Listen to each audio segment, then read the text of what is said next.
Side ফাড়া সেলাই করার জন্য যে আমরা প্রথমে সেলাই করি, এক পাশে সাইড ফাড়া সেলাই করে আবারও বের হয়ে যে আবারও চাপ সেলাইয়ের জন্য সেলাইটাকে কন্টিনিউ করি, এই নিয়মগুলো এইভাবে কাজটা না করে আমরা যদি একবার সেলাই করে শুরু করে এই যে এইভাবে দেখুন সাইড ফাড়া এক পাশ সেলাই করে নিলাম। এবার কিন্তু আমি সেলাইটাকে স্টপ করে অথবা সেলাইটাকে বন্ধ করে এই যে অংশটাকে একবার সেলাই করে স্টপ করব না, এই পর্যায়ে এসে আমি কাপড়টাকে আবারও মুড়িয়ে নেব, মানে নিচের ঘেরের অংশটার জন্য। এবার মুড়িয়ে নিয়ে আবারও সেলাইটা নিচের ঘেরের অংশটাকে এক সেলাইতেই আমি নিচের ঘেরের অংশটাও সেলাই করে নেব। এই যে নিচের ঘেরের অংশটা সেলাই করে নিয়ে আবারও কিন্তু স্টপ হয়নি, আমি কিন্তু এই পর্যায়ে এসে দ্বিতীয় সাইড ফাড়ার অংশটাকে সেলাই করা স্টার্ট করলাম।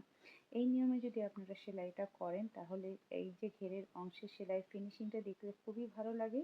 আর সাধারণত টেইলার্সগুলোতে এইভাবে সেলাই করা হয়ে থাকে, তাই আপনারাও চেষ্টা করবেন এইভাবে একটু সময় নিয়ে ধীরে ধীরে এক চান্সে পুরো চারপাশ সেলাই করে ফেলতে। তাহলে মানে যে কামিজটা বা যে সেমিজটাই সেলাই করেন না কেন, যে অংশে যে কাপড়েরই ঘেরের অংশ সেলাই করেন না কেন, সেটার ফিনিশিংটা কিন্তু খুবই সুন্দর আসে। আশা করি আজকের ভিডিওটা ভালো লেগেছে। ধন্যবাদ সবাইকে।